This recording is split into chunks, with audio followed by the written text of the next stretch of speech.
यह बात तो आप जानते ही होंगे कि आजकल सब कुछ बहुत फास्ट हो गया है। यानी अगर आपके पास पैसे हैं तो आपको खाने पीने से लेकर दवाइयाँ तक किसी बात की फिक्र करने की ज़रूरत नहीं है, क्योंकि आज के वक्त में तकरीबन हर चीज़ की होम डिलीवरी बस कुछ मिनट में हो जाती है। लेकिन क्या आपको ऐसा नहीं लगता कि यह सभी चीज़ें धीरे धीरे हमें आलसी बना रही हैं? मैं मान लेता हूँ कि कपड़ों और दवाइयों की होम डिलीवरी फिर भी ठीक है, लेकिन जब से खाने पीने की चीज़ों की होम डिलीवरी शुरू हुई है तब से बहुत से लोगों ने बाहर के खाने को खाने की आदत बना ली है। अब यह जाहिर है कि जब गर्मा गर्म खाना बिना किसी मेहनत के सिर्फ कुछ ही मिनटों में घर तक आ जाए तो खुद से खाना बनाने की तय कौन करेगा? हमारा मतलब ये नहीं है कि आज जो कुछ भी हो रहा है सब गलत है, लेकिन हर चीज़ की एक सीमा होती है और इस बात से कोई इनकार नहीं कर सकता कि घर का खाना दुनिया के सबसे स्वादिष्ट खाने से भी हेल्दी होता है। और एक सच यह भी है कि जितना पैसा आप एक दिन में बाहर का खाना मंगवाने में खर्च कर देते हैं, उतने में आप घर पर कम से कम 5 दिन का खाना बना सकते हैं। और ऐसा नहीं कि ये सभी बातें हमें पता नहीं है, इन सभी बातों को हम बखूबी जानते हैं, पर अनजान बनने की कोशिश करते हैं। और फिर जब अपनी सेविंग अकाउंट पर नज़र डालते हैं तो कहते हैं, यार मेरे पास तो पैसे ही नहीं बचते, आखिर मेरे पैसे कहाँ जा रहे हैं? अगर आप ध्यान देंगे तो आपके पैसों का एक बड़ा राशि आपके खाने पीने में खर्च हो रहा है, जिसे शायद आप गिनते भी नहीं होंगे। क्योंकि बहुत से लोग ये मानते हैं कि इंसान कमाता है सिर्फ खाने पीने और मौज मस्ती के लिए, लेकिन शायद आपको यह नहीं पता कि बाहर से खाने पीने की यह बुरी आदत आपको एक दिन गरीब बना सकती है और आपके सारे पैसे खत्म कर सकती है। क्योंकि कई लोग ऐसे होते हैं जो ऑफिस जाते समय लंच घर से नहीं लेकर जाते, हालांकि ऐसा करके उन्हें अपना पसंदीदा खाना कुछ ही मिनट में मिल जाता हो सकता है, लेकिन इस तरह से कभी कभी आप पैसे बचाने में असमर्थ रह सकते हैं। इसके अलावा आपने देखा होगा कि शाम के समय कई लोग भूख के कारण परेशान हो जाते हैं और वो लोग स्नैक्स के तौर पर इतना हैवी खाना खा लेते हैं जिससे उनके पैसे खर्च होते ही हैं और उनकी स्वास्थ्य पर भी काफ़ी बुरा प्रभाव पड़ता है। हालांकि यह सच है कि शाम को 4 से 6 बजे के बीच में हर किसी को थोड़ी भूख लगती है, लेकिन उसी समय हम यह समझ नहीं पाते कि हम क्या करें और ना ही दोपहर के लंच को दोहराने का मन होता है।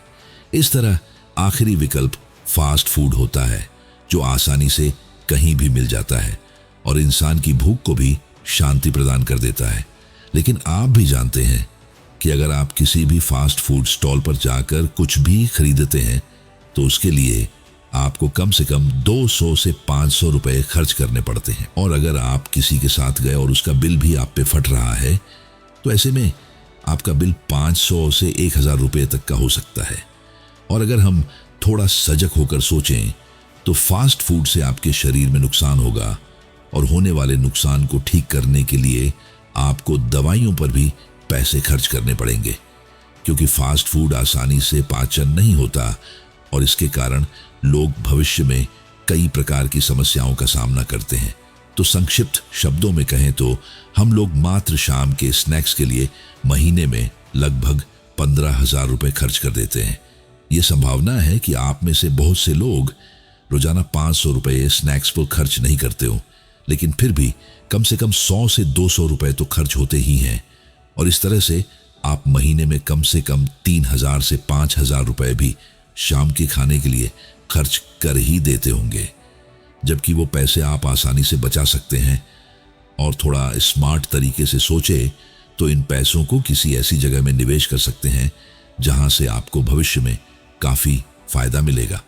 क्योंकि ऐसा आवश्यक नहीं है कि शाम की भूख मिटाने के लिए आपको फास्ट फूड ही खाना है और उसके लिए पैसे खर्च करने ही हैं, बल्कि आप अपने घर पर कई सारी चीज़ें तैयार करके ले जा सकते हैं जिन्हें आप अपने स्नैक्स के रूप में उपयोग कर सकते हैं।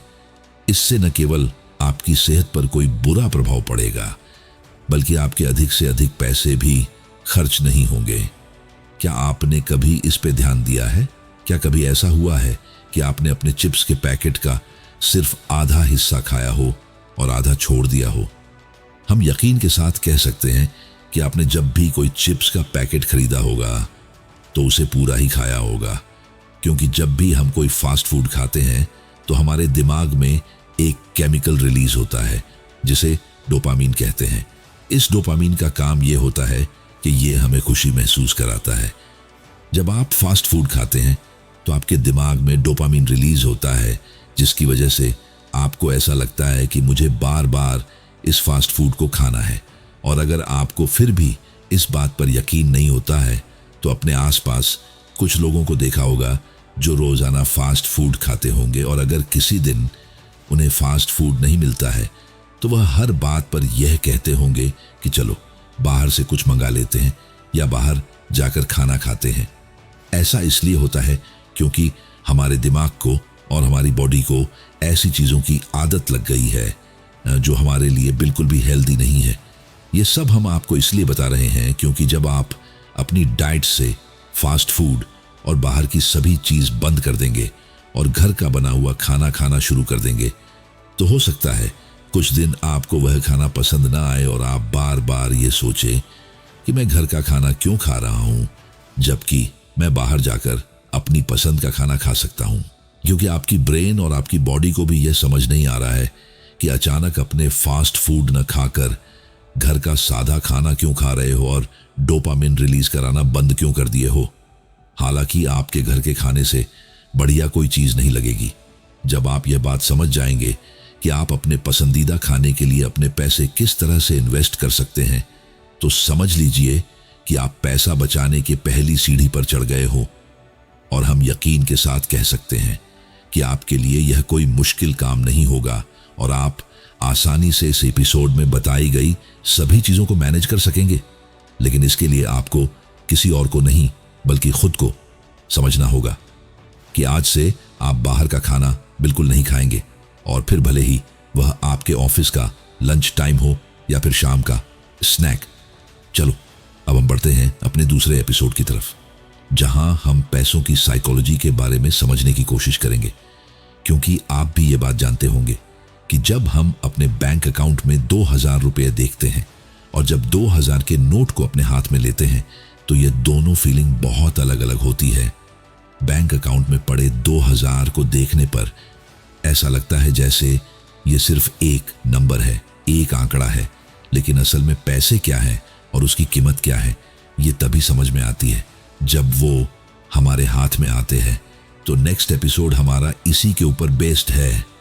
अगर आप भी अपनी रोज की जरूरत की चीजों को खरीदने के लिए आप यूपीआई इस्तेमाल करते हैं तो समझ लीजिए दूसरा एपिसोड आपके लिए बहुत इंपॉर्टेंट है, क्योंकि यहां आप एक बहुत बड़ी गलती कर रहे हैं।